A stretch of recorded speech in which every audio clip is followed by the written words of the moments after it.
لوگ کہتے ہیں نا ریفرنس دو بھائی، کیسے خوشی منا سکتے ہیں، کیسے خرچ کر سکتے ہیں. چلو بھائی ریفرنس بھی لے لو.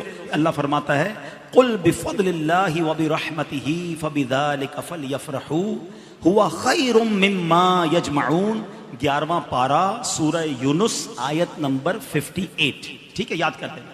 اس کا ترجمہ کیا ہے؟ ترجمہ بھی کیا اعلیٰ حضرت نے کیا. تم فرماؤ اللہ ہی کے فضل اور اسی کی رحمت اور اسی پر چاہیے کہ خوشی کریں، وہ ان کے سب دھن دولت سے بہتر ہے. اللہ کی رحمت اور فضل پر خوشی کریں تو سب دھن دولت سے بہتر ہے.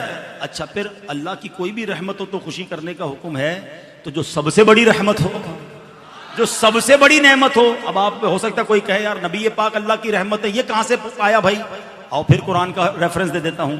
اللہ قرآن میں فرماتا ہے وَمَا أَرْسَلْنَاكَ إِلَّا رَحْمَةً لِلْعَالَمِينَ. میرے آقا تو سارے جہان کے لیے رحمت ہیں.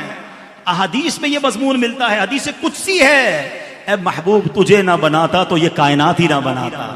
جو وجہ تخلیق کائنات ہیں، جس کے سبب یہ دنیا بنی ہے، ان کی آمد کی خوشی کیوں نہ منائیں؟ تو انشاءاللہ دھوم دھام سے میلاد منائیں گے. یتیم ہوئی اور آج حسن اور حسین کے نانا اس دنیا سے چلے گئے، امہات المومنین بیوہ ہو گئی، اور یہ سب کچھ دیکھتے ہوئے موت کی تکلیف کیا ہے؟ ہم جشن منا رہے، ہم جو ہے شیر بن کر کے پتہ نہیں کیا کیا کر رہے ہیں، ہم روشنیاں کر رہے ہیں، ہم ناچ گانا کر رہے ہیں، عرس کر رہے ہیں، نہ جانے کیا کیا کر رہے ہیں. اب یہ جان لیں کہ رسول اللہ صلی اللہ علیہ وسلم کی پیدائش کس دن ہوئی اور آپ کی وفات کس دن ہوئی. دن تو ایک ہی ہے. یہ عجیب اتفاق ہے کہ پیر کے دن نبی کریم صلی اللہ علیہ وسلم کی پیدائش ہوئی اور پیر ہی کے دن آپ پر قرآن اترنا شروع ہوا. پیر کے دن ہی نبی کریم صلی اللہ علیہ وسلم نے ہجرت فرمائی اور پیر کے دن ہی آپ صلی اللہ علیہ وسلم کی وفات ہوئی. گویا کہ پیدائش کا دن پیر ہے اور انتقال کا دن بھی پیر ہے. اتنا معلوم ہوا. لیکن دن تو متعین ہے، پیر پیدائش کا دن بھی اور وفات کا دن بھی، دونوں پیر ہی کا دن ہے. لیکن تاریخ میں اختلاف ہے. امام سہیلی کی ایک کتاب ہے الروض الانف، اس کو بعض لوگ الروض الانف پڑھتے، غلط ہے وہ. الروض الانف، انف کا مطلب ہوتا ہے الجدید، یعنی الروض الانف کا مطلب ہوتا ہے نرسری. نرسری یعنی بالکل نیا باغ، نیا باغ. الانف الجدید اور الروض مانے باغ. تو نئے باغات اگر اس کو جمع مان لیا جائے تو الروض کو، تو الروض الانف، اس لیے کہ انف یہ جمع کی بھی صفت آتی ہے اور واحد کی بھی صفت آتی ہے. الکلؤ الانف بھی بولتے نئی نئی گھاس کو جی. تو یہ واحد کی بھی صفت بن جاتی ہے اور جمع کی بھی صفت بن جاتی ہے. تو گویا کہ الروض الانف نئے نئے باغ، نئے نئے گارڈنز.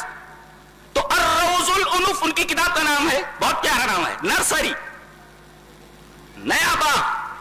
اور امام سہیلی نے اپنی اس کتاب الروض الانف میں الف پیشو نون پیشو انف، انف، اس کے اندر لکھا ہے کہ آپ کی تاریخ وفات متعین ہے، وہ 12 ربیع الاول ہے. ہاں، جس دن انتقال ہوا، جس دن انتقال ہوا اس کی تاریخ متعین ہے، وہ 12 ربیع الاول ہے. لیکن آپ کی تاریخ پیدائش میں جتنی سندیں موجود ہیں اس سلسلے میں علامہ البانی رحمہ اللہ، وقت کا بہت بڑا محقق، بہت بڑا محدث، اور جس حدیث کی سند کے بارے میں وہ کہہ دے کہ یہ صحیح ہے، یہ حسن ہے، تو اچھے اچھے لوگ اس سند پر اعتراض کرنے کے لیے ایک مرتبہ نہیں 100 مرتبہ سوچیں گے. اتنا بڑا محدث ہے. کون؟ علامہ البانی. انہوں نے علامہ حافظ عماد الدین ابن کثیر رحمہ اللہ کی جو مشہور کتاب ہے السیرۃ النبویہ، السیرۃ النبویہ جو حافظ عماد الدین ابن کثیر کی کتاب ہے، اس کی انہوں نے تخریج اور تحقیق کی ہے. تو السیرۃ النبویہ جو حافظ عماد الدین ابن کثیر کی سیرت کے اوپر کتاب ہے جس کا نام السیرۃ النبویہ ہے، علامہ البانی نے اس کی تخریج اور تحقیق کی ہے. اس کے اندر وہ لکھتے ہیں کہ نبی کی پیدائش کے بارے میں جتنی بھی روایات آتی ہیں، ہر ایک روایت روایت کی سند عیبدار ہے. کوئی بھی روایت صحیح نہیں ہے, ہر روایت کی سند کے اندر کوئی نہ کوئی عیب موجود ہے. لیکن سب سے زیادہ صحیح سند جو ہے وہ امام مالک کی سند ہے, جو 8 تاریخ بتاتی ہے کہ آپ صلی اللہ علیہ وسلم کی پیدائش 8 تاریخ کو ہوئی. یہ میں نہیں کہتا, یہ السیرۃ النبویہ کی تحقیق کرتے ہوئے علامہ البانی نے بدلائل ثابت کیا ہے کہ نبی کریم صلی اللہ علیہ وسلم کی پیدائش کا دن, تاریخ, دن تو متعین ہے مگر تاریخ یہ 8 ہے, اور یہ امام مالک کی سند ہے 8 والی جو صحیح ہے. بقیہ اور سندیں 12 وغیرہ کی تمام سندیں عیبدار ہیں. لہذا اگر صحیح سند والی روایت کو مان لیا جائے تو آپ کی تاریخ پیدائش 8 ہے, تو یہ 12 جو آپ منا رہے ہیں, سوال یہ ہے کہ یہ آپ تاریخ وفات پر خوشی منا رہے ہیں یا تاریخ پیدائش پر؟ جواب دیا جائے, اور قیامت تک اس کا جواب لانا ناممکنات میں سے. اس لیے کہ جو ہم دلیل پیش کرتے ہیں بہت مضبوط ہوتی ہے, اس کو قطع کرنے کے لیے بہت بڑا جگر چاہیے, بہت بڑا دل گردہ چاہیے. جی, یہ غیر نتو خیر لوگوں کی بس کی بات نہیں ہے. تو اب متعین ہوا کہ تاریخ پیدائش 8 ہے, اور جو 12 ربیع الاول کے دن ہم مناتے ہیں, اس دن کیا ہوا آئیے دیکھتے ہیں. اس دن کیا ہوا, نبی کی حالت کیا تھی, آئیے حدیث پڑھتے ہیں. دل تھامو, تھام لیے, سانس روکو اور دل تھامو. اس 12 ربیع الاول کو کیا ہوا؟ دلیل یہ حدیث پاک. وعن عائشہ رضی اللہ تعالی عنہا انہا قالت رأیت رسول اللہ صلی اللہ علیہ وسلم وهو بالموت وعنده قدح فيه ماء وهو يدخل يده في القدح ثم يمسح وجهه بالماء ثم يقول اللهم اعني على غمرات الموت او سکرات الموت. رواہ الترمذی فی کتاب الجنائز. حضرت امام ترمذی رحمہ اللہ اس حدیث پاک کو ایسے کتاب الجنائز کے اندر لائے ہیں. راویہ نبی کریم صلی اللہ علیہ وسلم کی محبوبہ بیوی, پیاری بیوی حضرت عائشہ ہے. وہ فرماتی ہیں رضی اللہ تعالیٰ عنہ کہ میں نے دیکھا کہ نبی کریم صلی اللہ علیہ وسلم کے اوپر موت طاری ہو رہی ہے. وہ بالموت, آپ کے اوپر موت طاری ہوئی ہے, اور آپ کے بغل کے اندر پانی کا ایک پیالہ رکھا ہوا ہے. وعنده قدح فيه ماء, اس پیالے کے اندر پانی رکھا ہوا ہے. بار بار آپ اس پیالے کے اندر ہاتھ ڈالتے, اور جب ہاتھ بھیگ جاتا تو اس بھیگے ہوئے ہاتھ کو اپنے چہرے کے اوپر بار بار پانی سے ملتے اور فرماتے اللہم اعنی علی غمرات الموت اور سکرات الموت. اے اللہ موت کی بے ہوشی سے, اے اللہ موت کی سختی سے میری مدد فرما.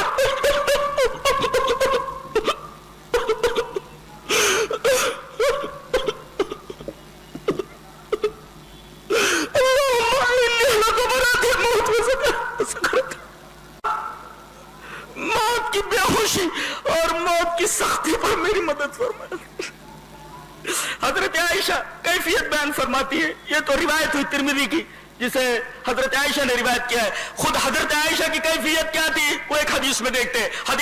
حدیث اس طرح. وعن عائشہ رضی اللہ تعالی عنہ قالت مات النبی صلی اللہ علیہ وسلم وانه لبین حاقنتی وزاقنتی فلا اکره شدت الموت لاحد ابدا بعد النبی صلی اللہ علیہ وسلم. رواہ البخاری فی کتاب المغازی. حضرت امام بخاری رحمہ اللہ اس حدیث پاک کو ایسے کتاب المغازی کے اندر لائے. راویہ حضرت عائشہ ہے. حضرت عائشہ فرماتے ہیں کہ نبی کریم صلی اللہ علیہ وسلم کی روح پرواز ہوئی, آپ کو موت آئی, موت طاری ہوئی اس حال میں کہ آپ کا سر مبارک میری تھوڑی اور میری ہنسلی کے درمیان ہے. میں اس طریقے سے آپ کے سر مبارک کو اپنی ہنسلی اور اپنی تھوڑی کے درمیان لیے ہوئے تھی, اور میں نے موت کی وہ کیفیت دیکھی ہے اس دن. فلا اکرہ شدت الموت لاحد ابدا بعد نبی صلی اللہ علیہ وسلم. اس کے بعد کسی مرنے والے آدمی کی تکلیف کو دیکھتے ہو تو مجھے ہلکا لگتا ہے, اس لیے کہ میں نے اپنے محبوب کے اوپر موت کی جو سختی دیکھی ہے اس کے بعد ہر مرنے والے آدمی کی تکلیف میرے اوپر ہلکی معلوم ہوتی ہے. یہ نبی کریم صلی اللہ علیہ وسلم کی کیفیت ہے. اس دن جس دن ہم خوشی مناتے ہیں, جس دن ہم طرح طرح کی حرکتیں کرتے ہیں, اس دن ہمارے نبی کی یہ حالت ہے. یہ تو نبی کی حالت ہے. اہل بیت کا نام لے کر ان کے نام پر طرح طرح کی بدعتیں کرنے والے, حضرت فاطمہ رضی اللہ تعالیٰ عنہ کا نام لے کر نہ جانے کیسی کیسی محبتوں کا دعویٰ کرنے والے. اس بیٹی کا کیا حال ہے, فاطمہ کا کیا حال ہے؟ آؤ وہ حدیث دیکھ لیتے ہیں جو حضرت انس سے مروی ہے. حدیث اس طرح. وعن انس رضی اللہ تعالی عنہ قال لما ثقل النبي صلى الله عليه وسلم جعل يتغشاه فقالت فاطمة وكربابا فقال لها ليس على أبيك كرب بعد اليوم فلما مات قالت فلما مات قالت يا أبتاه أجاب ربا داه يا أبتاه من جنة الفردوس ماواه يا أبتاه إلى جبريل لنا فلما دفن قالت فاطمة يا أنس أطابت أنفسكم أن تحسوا على رسول الله صلى الله عليه وسلم التراب رواه البخاری فی کتاب المغازی. حضرت امام بخاری رحمہ اللہ اس حدیث پاک کو ایسے ہی کتاب المغازی کے اندر لائے. راوی حضرت انس ہے. حضرت انس فرماتے ہیں کہ آپ کی جگر گوشہ رسول جس کے بارے میں نبی کریم صلی اللہ علیہ وسلم نے فرمایا فاطمہ میرے جگر کا ٹکڑا ہے, فاطمہ کو تکلیف دینے والا مجھے تکلیف دینے والا ہے. حضرت فاطمہ کا کیا حال ہے؟ انس فرماتے ہیں کہ لما ثقل النبی صلی اللہ علیہ وسلم, جب نبی کریم صلی اللہ علیہ وسلم کی طبیعت بھاری ہوئی اور آپ کے اوپر موت کی کیفیت طاری ہوئی تو جال تغشا, بار بار آپ کے اوپر غشی آنے لگی. آپ کی اس کیفیت کو دیکھ کر کے, اس پریشانی کو دیکھ کر کے, موت کی سختی کو دیکھ کر کے فاطمہ بیٹی برداشت نہیں کر پائی, اس لیے کہ وہ تو آپ کے دل کا ٹکڑا ہے. آپ کا دل دھڑکے تو فاطمہ کے دل دھڑکے, وہ تو آپ کا جگر گوشہ ہے. اپنے باپ کی پریشانی کو دیکھ کر کے فرمانے لگی واہ کر بابا, ہائے میرے باپ کی تکلیف, ہائے میرے باپ کی تکلیف, واہ کر بابا, ہائے میرے باپ کی تکلیف. نبی کریم صلی اللہ علیہ وسلم نے بچی کو اتنا پریشان دیکھا, کہا کہ میری بچی مت رو, لیس علی ابیک کرب بعد اليوم, آج اس موت کے بعد تیرے باپ کے اوپر کوئی بھی کرب, کوئی بھی تکلیف آنے والی نہیں. بخاری کی روایت ہے, یہ بخاری کی روایت ہے. میری بچی تکلیف برداشت کر لے اور اس طریقے کی بات مت کر. میری بچی, میری جگر گوشہ, لیس علی ابیک کرب بعد اليوم, آج کے بعد تیرے باپ کے اوپر کوئی کرب اور کوئی تکلیف آنے والی نہیں ہے. اور جب آپ کا انتقال ہو گیا فلما ماتا, تو حضرت فاطمہ نے فرمایا یا بتا ہائے میرے ابا, اجاب ربن دا, اللہ نے بلایا اور آپ چلے گئے. اجاب ربن دا, رب نے بلایا اور آپ چلے گئے. اور یا بتا اے میرے ابا من جنت الفردوس ماوا, جن کا ٹھکانہ جنت ہے. اور فرمایا یا بتا الی جبریل لنا, ہم جبرائیل کو آپ کے موت کی خبر سناتے ہیں کہ آپ اس دنیا سے جا چکے ہیں. اور اس کے بعد حضرت انس جب دفن کر کے آئے, تمام لوگ دفن کر کے آ گئے, تو حضرت فاطمہ نے انس کو بلایا, کہا کہ انس ایک بات کہوں. روتے ہوئے حضرت فاطمہ نے کہا اطابت انفسکم ان تحسوا علی رسول اللہ صلی اللہ علیہ وسلم, تو تمہارا دل کیسے گوارا کیا ہوگا کہ تو نے نبی کریم صلی اللہ علیہ وسلم کے اوپر مٹی ڈالی ہوگی. ان تحسوا علی رسول اللہ صلی اللہ علیہ وسلم, یہ تو آپ کے جگر گوشہ حضرت فاطمہ رضی اللہ تعالی عنہا کی کیفیت ہے. آج فاطمہ یتیم ہو گئی ہے 12 وفات کو, اور آج فاطمہ یتیم ہوئی, اور آج حسن اور حسین کے نانا اس دنیا سے چلے گئے. ان کو کوئی سواری کرنے والا گھوڑا نہیں رہا, آپ اس دنیا سے چلے گئے. امہات المومنین بیوہ ہو گئی. اور یہ سب کچھ دیکھتے ہوئے موت کی تکلیف کیا ہے, ہم جشن منا رہے, ہم جو ہے شیر بن کر کے پتہ نہیں کیا کیا کر رہے ہیں, ہم روشنیاں کر رہے ہیں, ہم ناچ گانا کر رہے ہیں, عرس کر رہے ہیں, نہ جانے کیا کیا کر رہے ہیں. کبھی آپ نے دیکھا کہ نبی کریم صلی اللہ علیہ وسلم کس تکلیف سے گزرے؟ آپ نے دیکھا کہ اس دن حضرت فاطمہ رضی اللہ تعالیٰ عنہ کو کیا تکلیف ہوئی ہے, آپ کی بیوی حضرت عائشہ کو کیا تکلیف ہوئی ہے, تمام صحابیات اور اسی طریقے سے تمام امہات المومنین کس اذیت سے گزری ہے, کس تکلیف سے گزری ہے. آپ کو معلوم ہے یہ تو عالم تھا آپ کا, اور یہ تو عالم تھا آپ کی بیٹی کا, اور ماں کو روتے ہوئے دیکھ کر کے حضرت حسن اور حسین کی کیا حالت ہوئی ہوگی. محبت کرنے والے اہل بیت سے ذرا اپنے غریبان میں جا کر کے دیکھیں, سچی محبت کرنے والا اگر کوئی ہے اہل بیت سے اور صحابہ سے, صرف اہل حدیث الحمدللہ, اور وہ سچی اتباع کرنے والے ہیں نبی کریم صلی اللہ علیہ وسلم کی اور آپ کے صحابہ کی, اور اہل بیت سے سب سے زیادہ محبت کرنے والے. طرح طرح کے جو الزام لگائے جاتے ہیں, یہ الزام خود ان کے گھر کے ہیں, ہم اس کو نہیں مانتے, ہم اس کو نہیں مانتے.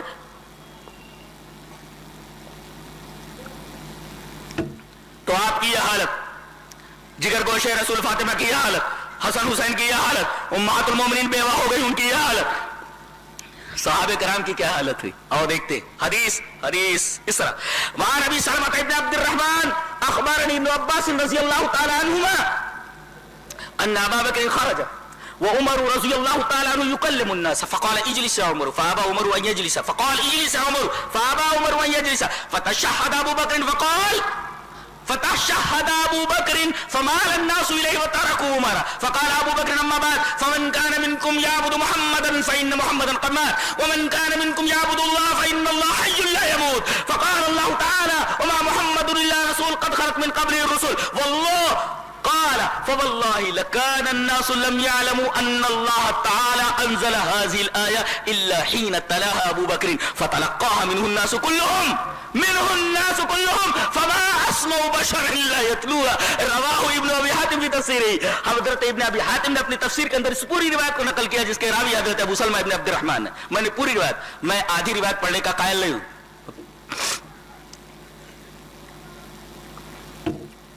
مجھے پوری روایت بھی یاد ہو اور اگر معلوم نہ ہو یہ کہاں ہے تو میں حدیث بیان نہیں کرتا.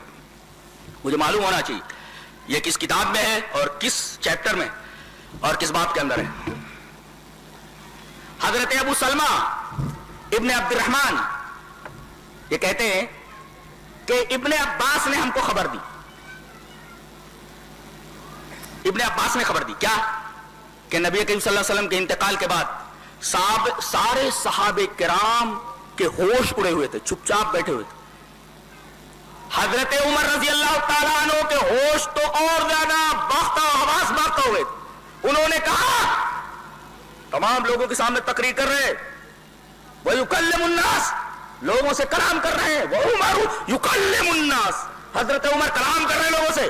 کوئی اگر بولا کہ نبی کریم صلی اللہ علیہ وسلم کو موت آ گئی اس کی گردن اتار دوں گا, بولنا نہیں, کوئی گردن مار دوں گا اس کی.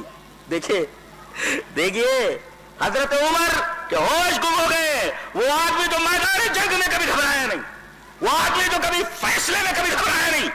وہ آدمی اتنا پریشان ہے کہ ہوش اڑے ہوئے کہہ رہے ہیں اگر کسی نے کہا کہ نبی اس دنیا سے چلے گا اس کی گردن اتار دوں گا, گردن مار دوں گا. حضرت ابو بکر تشریف لائے, دیکھا کہ سارے صحابہ کرام چپ چاپ بیٹھے ہوئے ہیں. حضرت عمر بیان کر رہے ہیں کہ مرے نہیں وہ, اور اسی طریقے سے آپ کہیں چلے گئے ہیں جیسے موسیٰ کوہ طور پر چلے گئے تھے واپس آ گئے تھے, آپ بھی آ جائیں. آگے بیٹھ جاؤ, اجلس یا عمر, عمر بیٹھ جاؤ. فابا عمر بولے نہیں بیٹھتا میں. پھر آپ نے کہا اجلس یا عمر, ڈبل بیٹھ جاؤ عمر. فابا عمر نہیں بیٹھتا میں, نہیں. حضرت ابو بکر کی بات نہیں مان رہے, فابا عمر وہیں اجلسا. جب دیکھا کہ یہ بول رہے ہیں بیٹھ نہیں رہے تو انہوں نے فتشہد اقر بشہادتین, آپ نے اشہد ان لا الہ الا اللہ کہا واشہد ان محمد عبدہ ورسولہ, فتشہد اقر بشہادتین. اور اس کے بعد آپ نے تقریر شروع کی. سنو, جیسے آپ نے تقریر شروع کی فمال الناس الیہ وترکوا عمر, تمام لوگ آپ کی طرف مال ہو گئے, حضرت عمر کو چھوڑ دیا. حضرت عمر کی تقریر چالو ہوئی. فقال ابو بکر رضی اللہ تعالیٰ عنہ اللہ اکبر. امت کو کس انداز سے حضرت ابو بکر صدیق نے سنبھالا ہے یہ دلیل ہے اس بات کی کہ آپ نبی کے بعد خلافت اولیٰ کے مستحق تھے. تمام صحابہ کرام چپ چاپ بیٹھے ہوئے. آپ کی سمجھ میں کچھ آ رہا, میں کیا کر رہا ہوں؟ ایک ایک بات دلیل ہوتی ہے, دلیل.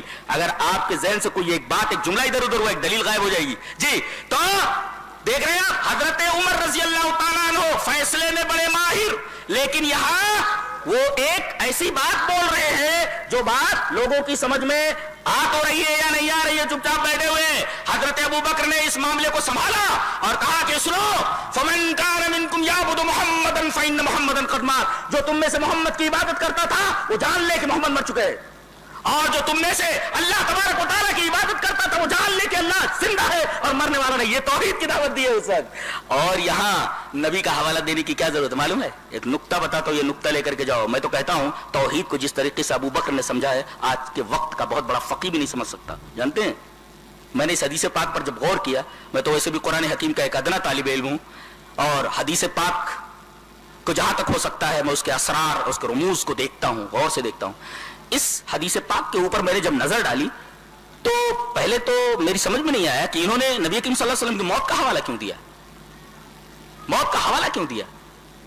موت کا حوالہ اس وجہ سے دیا, اور ٹھیک ہے موت کا حوالہ دے دیا, یہ کہنے کی کیا ضرورت تھی کہ فإن اللہ حی لا یموت.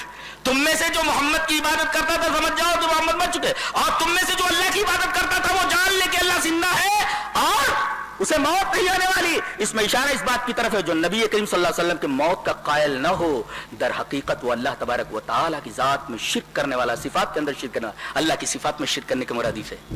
جی جی جی یہ مطلب ہے اس کا. اس لیے کہ اللہ کو موت نہیں آنے والی, پھر نبی کو اگر موت نہیں آئے گی تو اللہ تبارک و تعالیٰ کی صفت میں صفت حی میں شریک ہو گئے نبی کریم صلی اللہ علیہ وسلم. یہ تو شرک ہے, یہ شرک فی صفات ہے, اور اس شرک فی صفات کو دیدہ ابو بکری نے پہچانا ہے. اللہ, میں تو حیران رہ گیا. استدلال سمجھ میں آیا؟ ہاں, یہ استدلال کی باریکی اور گہرائی ہے. نے فرمایا فمن کان منکم یعبد محمدا فإن محمدا قد مات ومن کان منکم یعبد اللہ فإن اللہ حی لا یموت. نبی مر چکے, اللہ زندہ ہے. اس کا مطلب اگر کوئی عقیدہ رکھتا ہے کہ نبی مرے نہیں ہے تو اللہ کی صفت حی میں شرک کرتا ہے. یہ شرک فی صفات ہے, ظاہر ہے کہ شرک ہے بہت بڑا. لہذا عقیدہ یہ ہونا چاہیے کہ نبی کو صلی اللہ علیہ وسلم اس دنیا سے جا چکے ہیں, یہ مطلب ہے.